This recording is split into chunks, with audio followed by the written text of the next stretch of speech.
મિત્રો, સ્વાગત છે તમારું ફરીવાર આરસીએમ ગુજરાતની યુટ્યુબ ચેનલમાં। ખેડૂતોનો આનંદ, નબળું પડેલું ચોમાસું આ ફરી થશે સક્રિય। ભારેથી અતિભારે વરસાદની આગાહી। ઓગસ્ટ મહિનાની શરૂઆત સાથે જ ગુજરાતમાં વરસાદ ઘટી રહ્યો છે।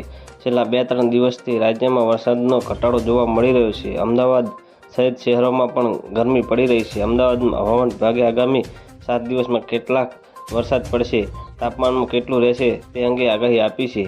ગુજરાતમાં હવામાન વિભાગે હવામાનની વિજ્ઞાન રામાશ્રય યાદવે જણાવ્યું હતું કે આગામી 7 દિવસમાં રાજ્યમાં સામાન્ય વરસાદની આગાહી કરવામાં આવી છે। રાજ્યના તમામ જિલ્લામાં હળવાથી મધ્યમ વરસાદની શક્યતા છે।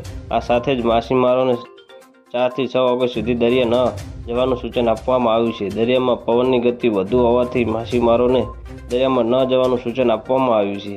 વાત કરીએ તો હવામાન વિભાગે આગાહી કરી છે કે આગામી 7 દિવસ રાજ્યમાં છૂટાછવાયો વરસાદ પડી શકે છે। હવામાન વિભાગે આગામી 24 કલાક માટે કેટલાક જિલ્લાઓ માટે પીળો ચેતવણી જાહેર કરી છે। ઉત્તર ગુજરાતના જિલ્લાઓ માટે પીળા ચેતવણી જારી કરી છે। આ અંગે હવામાન વિભાગે વૈજ્ઞાનિક પ્રદીપ શર્માએ જણાવ્યું હતું કે ઉપરી હવામાન પરિણામ સક્રિય થવાને કારણે વરસાદી માહોલ આગાહી છે।